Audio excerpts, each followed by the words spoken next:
nightmares in my head, I fear that the thoughts build up until I can't hear, that my mind fills up into a creature, and it haunts me somewhere much deeper. Anxiety, filling up every space, no privacy, and silently, it could build and build until you... Salam sejahtera Malaysia, denyut nadi suara rakyat bergema di channel ini. Terbaru daripada harapandaily.com, bertarikh 24 November 2023, bertajuk 11 penipuan PN PAS dalam kempen pertahan syariah. Nombor 1, oleh Ahmad Mursi. PAS tipu, jika Nick Elin menang, orang Islam boleh langgar 20 kesalahan jenayah syariah tanpa dihukum. Faktanya, kesalahan-kesalahan itu ada dalam Undang-Undang Sivil dan bertindih. Sebahagian hukumannya jauh lebih berat berganda-ganda. Tapi hukuman khas berkait orang Islam seperti minum arak dalam Undang-Undang Syariah masih berjalan. Nombor 2, PAS tipu, kes Nick Elin mencabar Mahkamah Syariah.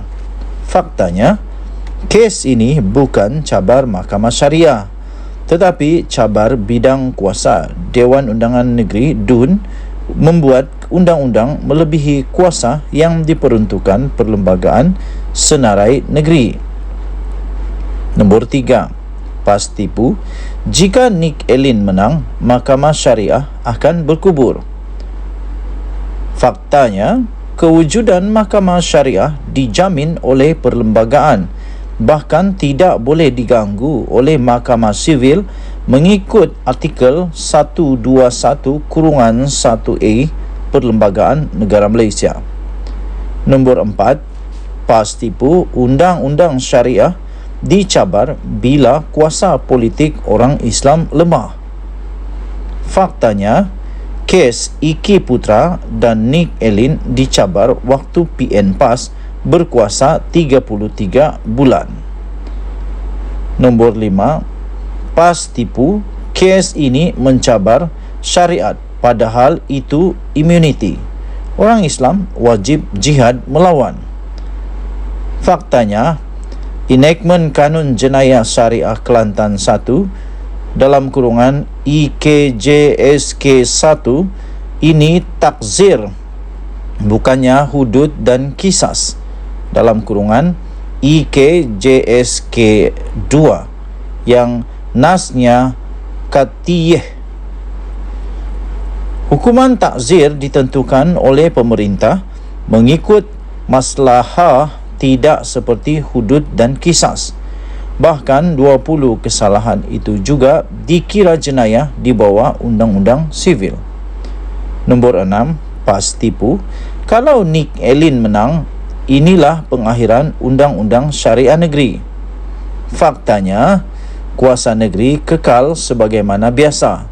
Malah selepas kes ini, kerajaan melalui jawatan kuasa yang sudah dibentuk oleh Perdana Menteri 10 akan mengesyorkan penambahbaikan pada perlembagaan dan undang-undang. Proses ini sudah pernah dibuat, termasuk dulu pindaan 121-1A juga atas usaha PM10. Nombor 7, PAS tipu, kerajaan Madani lambat bertindak tubuh jawatan kuasa. Faktanya, jawatan kuasa yang dibentuk perlu perkenan Majlis Raja-Raja yang baru bersidang Oktober 2023. Kes ini berlaku pada zaman PN PAS Iki Putra 2021, tetapi PAS tidak tubuhkan jawatan kuasa pun. Nombor 8, PAS tipu, kes Nick Elin 2022, fail petition masa Parlimen dah bubar. PN PAS tidak sempat buat apa. Menteri PAS tak tahu pun kes Iki Putra 2021. Faktanya, padahal kes ini dah mula lama. Pada 25 Mei 2022, Nick Elin failkan notis usul. 30 September 2022, Mahkamah Persekutuan benarkan. 13 Oktober 2022, Nick Elin failkan petisyen. Kes Iki Putra 2021 berlaku lebih awal semasa Taqiyuddin Menteri Undang-Undang, tetapi tiada tindakan juga. Kenapa kes penting begitu dibiarkan? Nombor 9. PAS tipu, Kerajaan Madani tidak bertindak pun halang Nick Elin. Faktanya dulu pun, maafkan saya ulang semula. Faktanya dulu PAS pun tidak bertindak halang Iki Putra dan halang Nick Elin sebab kerajaan tidak boleh campur tangan hal mahkamah doktrin pengasingan kuasa. Tapi kerajaan Madani melalui MAIWP terlibat secara amicus curiae turut berhujah membantu mahkamah. Nombor 10. PAS tipu. PAS sebenarnya jago pertahan mahkamah syariah. Faktanya, semasa Undang-Undang Syariah dan Mahkamah Syariah dibangunkan, PAS masih anggap perlembagaan penjajah dan peraturan jahiliah dan kafir. Namun, PM10 sudah terlibat jauh lebih awal membantu memperkasa Mahkamah Syariah sejak 1988 pindah 121-1A perlembagaan. Nombor 11. PAS tipu, keadilan Islam akan terhapus. Faktanya, satu kesalahan yang sama oleh orang Islam, dua hukuman berlainan, satu ringan syariah dan satu berat sivil. Non-Muslim hanya dihukum di mahkamah sivil dengan hukuman lebih berat. Sebab itu, proses harmonikan syariah dan sivil perlu dibuat berterusan untuk penambahbaikan dan mencapai keadilan. Demikian seperti yang dilaporkan oleh harapandaily.com bertarikh 24 November 2023, ditulis dengan tajuk 11 penipuan PN PAS dalam kempen pertahan syariah oleh Ahmad Mursi. Denyut nadi suara rakyat bergema di channel ini. Jangan lupa untuk tekan butang subscribe, like dan share. Malaysia kita punya. Cinta Malaysia aku, kita jaga kita.